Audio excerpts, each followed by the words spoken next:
Hi friends, आपण मानक मो चैनल को पुणी थे स्वागत। चलतु आज आ गोटे नुआ प्लेस को जीवा। ये हूँ श्री राम नारायणपुर टेम्पल। एठी बुलिया जाइलु, बहुत सुंदर लगिला। ये प्लेसटा देखिले आपण मन मध्य तृप्त हो। केबे बुलिया को आसंतु आउ एठिकार सुंदर अनुभूति नहीं जातु। एठी रामंकर वनवास विषय रे पूरा कांथ माध्यम 3D आकृतिर आपण मानको देखिया को मिल जिवो। केबे आसंतु देखिकी यार मन भरिकी उपभोग करंतु। एठी हनुमानकर मूर्तिटा सबुठ सुंदर लगे। आउ राति रे होतुवा व्यू संध्या बेले टिके देखिकी जिवे। देखिला परे मन पूरा शांत हो जिवो। आसंतु देखिकी जांतु। आमे मध्य खूब एंजॉय करलु। आमर ये प्लेसटार अनुभूति सबुदिन पर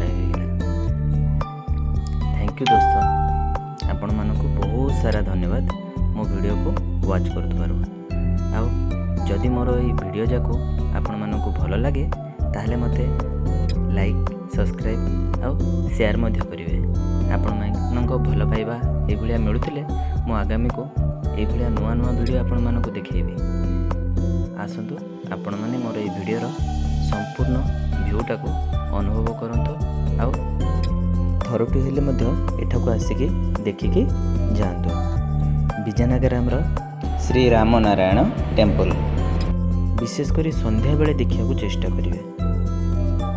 तो आपण मानकु ढेर धन्यवाद। देखंतु शेष रे मो संध्याकालीन दृश्य आपण मानकु किछिटा देखैबी। आपण माने ताको अनुभव करंतु। ठीक अछि, थैंक यू भाई। रही टाटा। समस्त को खुशी रे रहिबे समस्ते। वीडियो शेष होगा पर्यंत देखंतु। नाइट व्यूटा रही जाउचे। राति रे हनुमानक ऊपर लाइट शोटा हुए ताकू देखिबे। सेटा बहुत भलो लागे। मु समय अभाव जोगु ताकू देखि पारि नथिले। नेक्स्ट टाइम गले देखिकी आपण मानकू वीडियो करके देखेबे। ठीक अछि, थैंक यू।